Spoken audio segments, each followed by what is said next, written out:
Tēnā koutou katoa. My name's Caroline McElnay and I'm Director of Public Health at the Ministry of Health. I've just got a short prepared statement and then I'm happy to take some questions afterwards.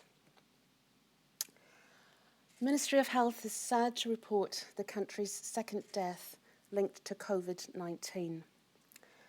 The second death is in a woman in her 90s at Burwood Hospital in Christchurch, and she passed away yesterday.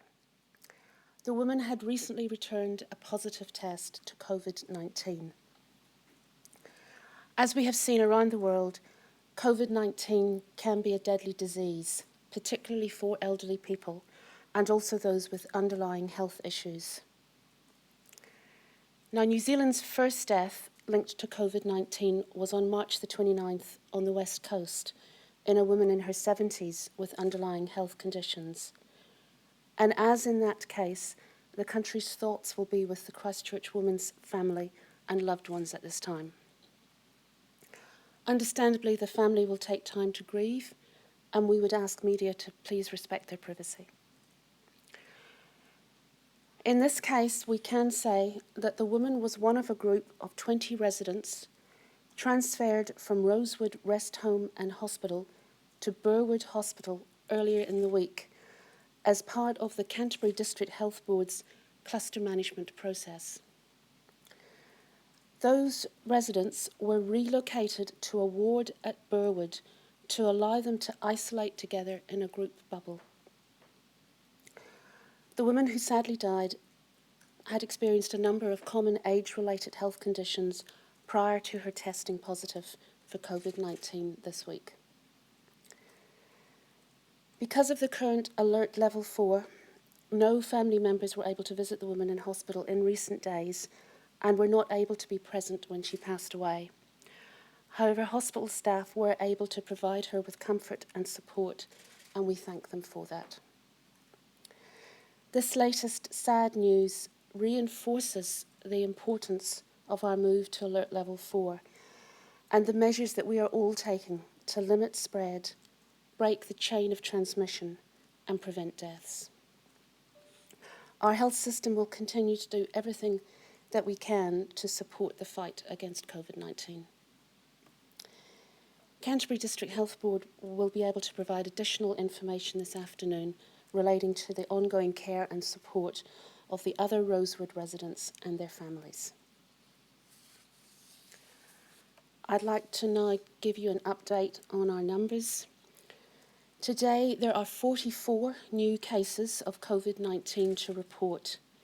That's made up of 23 new confirmed cases and 21 new probable cases. At this stage, 14 of the new 44 cases are linked to existing clusters with investigations ongoing.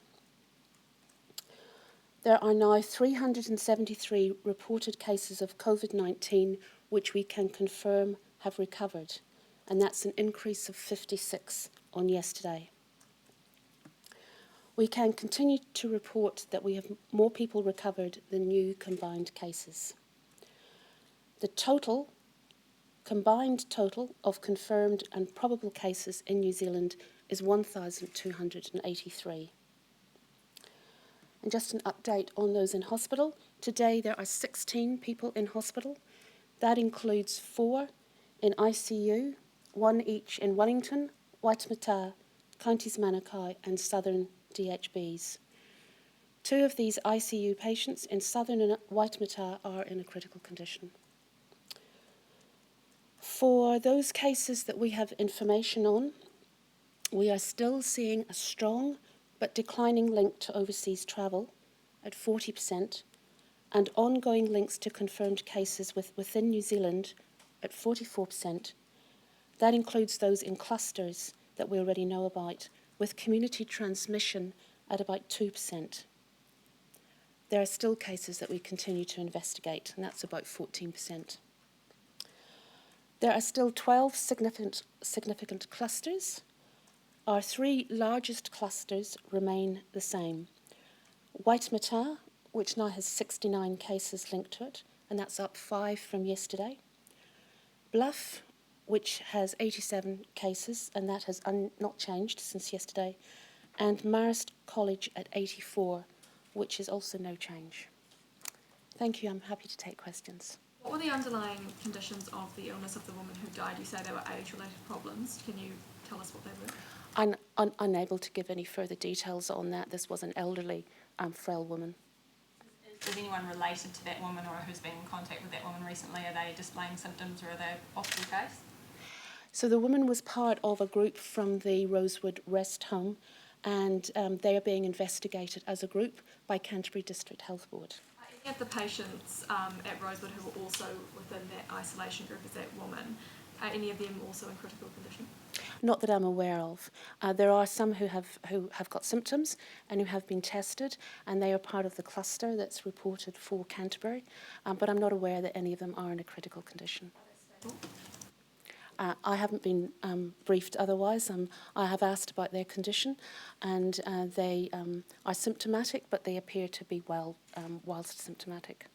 An uptick in cases today after them consecutively dropping for the last few days. Is that significant? Does that mean anything?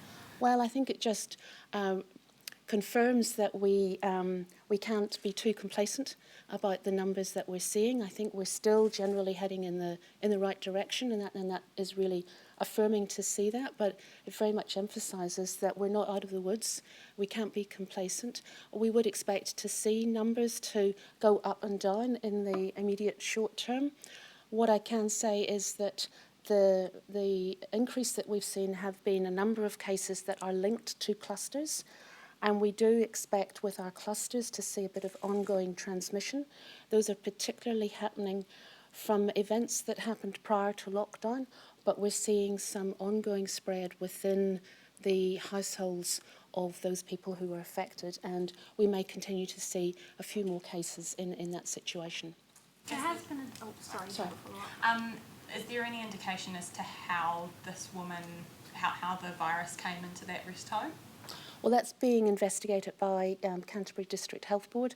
There are a number of staff and residents that they have tested, and one of the questions that they will be looking for is how the first case came to be infected. So they're currently undergoing that investigation, and we will be able to brief you further on details when we've got further details to give you.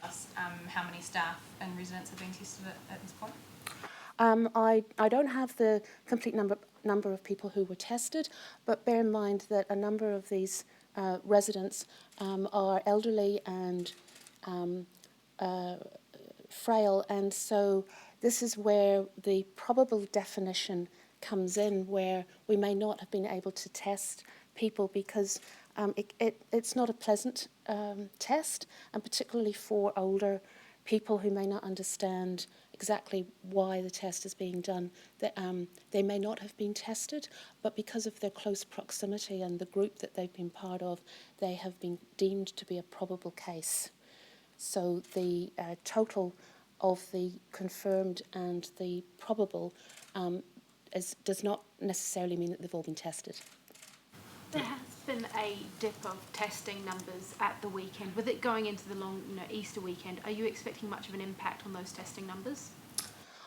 Well, to date, we've seen a continuing increase in our testing numbers, and the figures which I saw for yesterday, and I don't have the exact figure with me today, showed that yesterday we had the highest number of tests performed to date.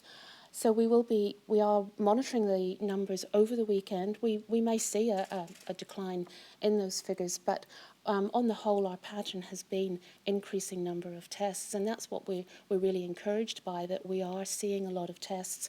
Importantly, despite having those large number of tests, we really are not seeing any significant increase in the cases being reported. Are all the centres going to remain open, though, over the Easter weekend, or are some of them going to close? I don't have the details of the specifics there. It may be that some of those centres are having reduced hours, so people would have to check with their local District Health Board exactly what the opening hours are. How many staff at Waikato Hospital have now been tested positive for COVID-19?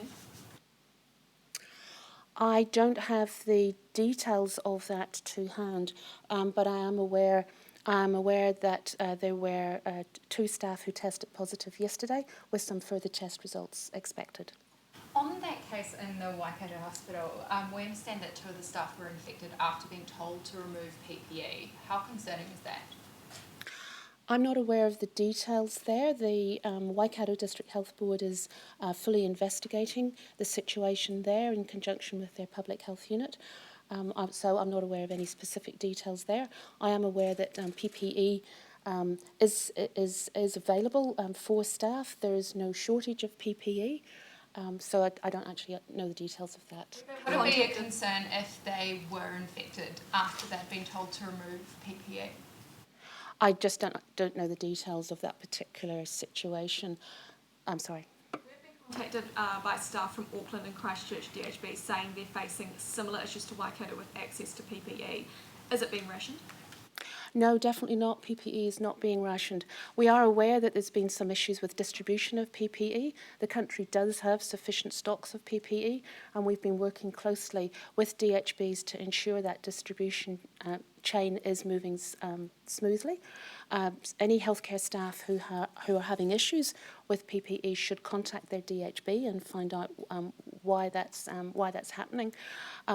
We've been working with the DHBs to get a much better distribution system in place, and we hope to be able to stand up a different system next week. With further details will be made available on that. But in saying that, what's your advice to hospital staff who are wanting to wear it but are being told to take it off? I would be surprised if people are being told to take off PPE, but that is something that the hospital staff should be discussing with their DHB. So what would your advice be if someone, like we've had reports of people being told to take it off, so if they are being told to take it off, what's your advice? What do they do?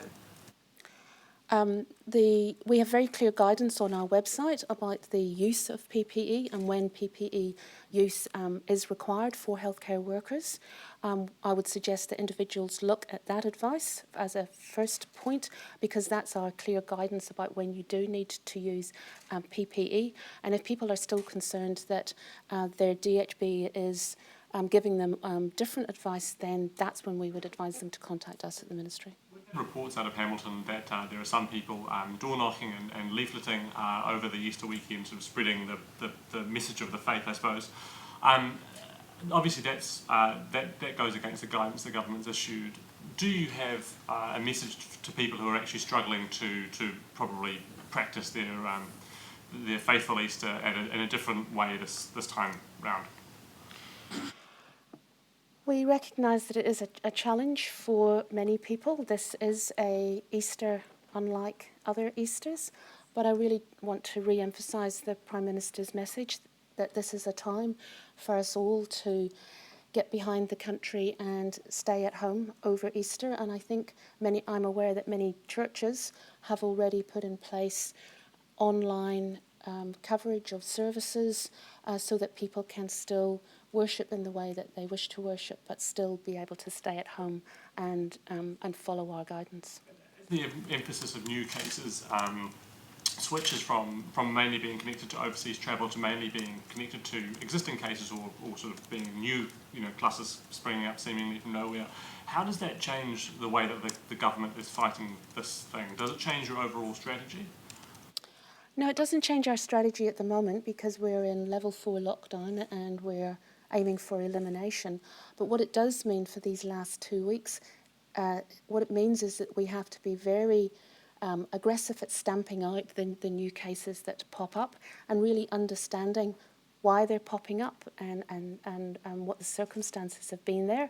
What we would expect to see in the next 2 weeks is that our new cases will be linked to other cases that we already know about. There will be some household transmission is what we would expect to see. If we see anything outside of that may be telling us that our current restrictions perhaps are not actually being followed, and we need to really be very quick to act from any of our outbreaks, that we don't get further spread, because this is our 2 weeks to really get our level of disease down to an absolute minimum within New Zealand.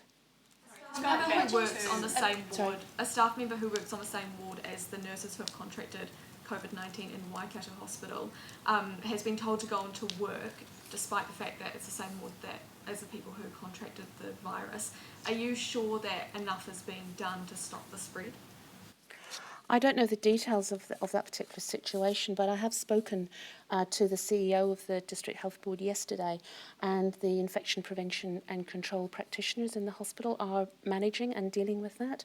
So I'm confident that the right people are managing the staff and patients in Waikato. Going back to the testing in the retirement home where the woman who died was from, you said that it's a difficult process for them to be tested. Just to clarify, that's not going to be a barrier for testing them?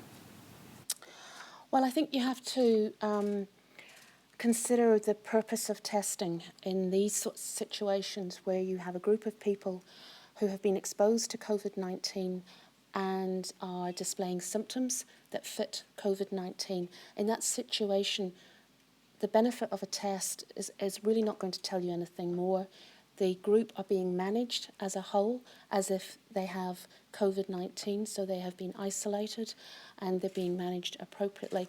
And my point is that for some elderly patients in that situation, the distress, the extra distress of having a test, which they may not completely understand why they're being tested, that's not something that we need to do, and therefore in this situation we don't need to do it. There's a Can you just significant clarify cluster exactly in- what is so distressing about the test? Well, I'm talking about this particular group of elderly, frail people who may not be able to fully understand what the nurses are saying to them in terms of explaining why they need a test, that can be distressing for people who don't understand. So in this particular situation, if a number of them have been tested, but there were also a number who weren't tested, and I think that is appropriate in this situation because actually they've been managed as a group who've all been exposed. So we would not expect people to be tested in that situation. But this is a very specific situation. And for most people, it's not that unpleasant a test. I think it's just being very mindful of the needs and vulnerabilities of this particular group. Tell us Significant about any cluster. new cases stemming from the Bluff wedding cluster. I'm not sure if I've got the details on that. I think I said that it had increased. What we're seeing, Bluff was no change. Bluff was no change from yesterday.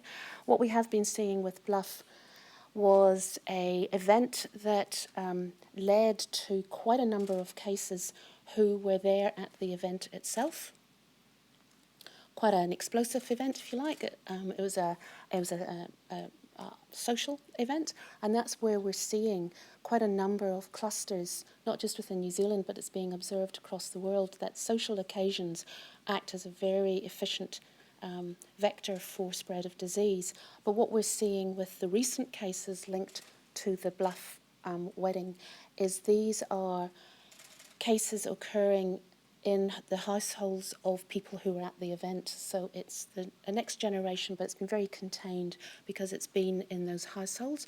And I think it's also a good opportunity to say that had we not been in level 4 lockdown, we would have expected more cases as a result of those individuals who had been at the wedding returning back to their normal places of work or being out in the community. This is exactly the reasons why a level 4 lockdown allows us to really limit the interactions that people have, and so it helps contain, very strongly contains our clusters. Sorry, there's a significant cluster in Auckland that's just been labelled as workplace. Can you give us any more details around what that might be? I'm not sure I've got the details of that to hand, sorry. Confident, going back to the Bluff wedding, that contact tracing will be able to identify everyone who may have been exposed at that wedding, or is it too big of an event? It has been a big event, but it's also an event like this that we have a ability to coordinate our public health units across the country and connect up cases who appear across the country. And that's what we're seeing with Bluff, is that although it's labelled as Bluff, quite a number of those cases actually live in other parts of the country, and it's through our systems that we're able to connect them, and so we've attributed them to Bluff. but actually many of the cases are in other parts of the country. And we are seeing just a small increase in the case numbers, but just repeat, no increase from yesterday. And certainly Bluff is one that we would expect to see would very quickly be contained with no further increases. I'll just take one last question. You said before about the critical patients. There were, of those, one of those was that 7 DHB. Is there a link there between the Bluff wedding and that critical patient in ICU? I'm not aware of any link there, no. Update on ventilators overseas coming in? I haven't got an update on that. Bearing in mind we do have we have quite a substantial number of ventilators already in New Zealand. I'm aware that there were orders being placed to be able to bring more into the country, but I'm not able to update you on the specifics of that order. Just like a little bit of clarification before we finish this up. 14 of today's new cases are linked to existing clusters. So what are the origins of the others? Oh, I don't have the details here, but with the cases that we received in overnight, what we would expect to see is that more and more of our new cases we can actually link to known clusters and other cases. Okay, thank Community you. outbreaks 2%. Yes, it is 2%. Thank you.